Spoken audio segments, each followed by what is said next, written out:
সে আল্লাহর দরবারে ততটুক মর্যাদাবান হয়। ইশকে রসুলের কারণে আবু বকর সিদ্দিক আকবর তিনি নিজের জান, মাল, ধন, আওলাদ নবীর প্রেমে কি দিয়েছেন?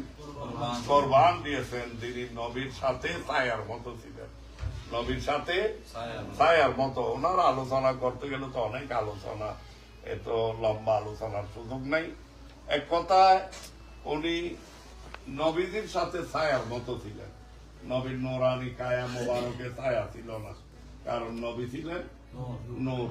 নূরের কোনো কি নাই, ছায়া কা ছায়া না হতা হে না ছায়া। আল্লাহ হযরত বলতেছেন এটা, এগুলো বললে লম্বা হবে। তাই তিনি নবীর প্রেমে সব কিছু কোরবান দিয়েছেন, ছায়ার মতন নবীদের সাথে থাকতেন।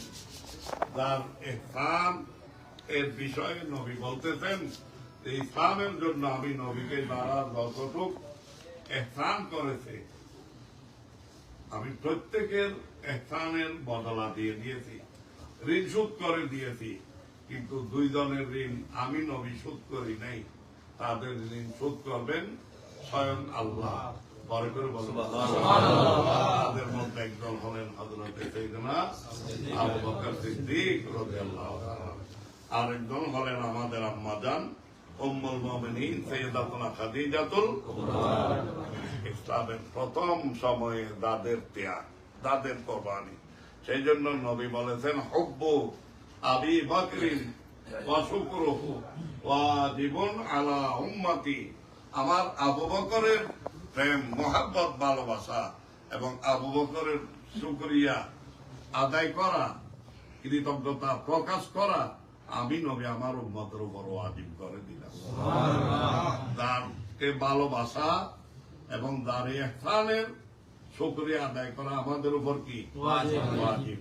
তা আমরা সিদ্দিক আকবর যে মাফের, এই মাফের ওরস করা তো সম্ভব নয়। বাকি স্মরণে কি হয়? তরণ হয়, স্মরণে তরণ। তাই আমরা আশিকানে মুস্তাফা সাল্লাল্লাহু আলাইহি ওয়াসাল্লামের এই 1 নম্বরের সদস্য আমার মুর্শিদ কেবলা বলতেন, আর যারা আশিকানে মুস্তাফার সদস্য মুক্ত হচ্ছ জেনে রাখবে তোমাদের নাম ওই বালাম খাতায় পাচ্ছে, এই বালাম খাতা 1 নম্বরে সিদ্দিক আকবরের নাম। তাই যে যাকে ভালোবাসে তার হাসর তার সাথে হয়।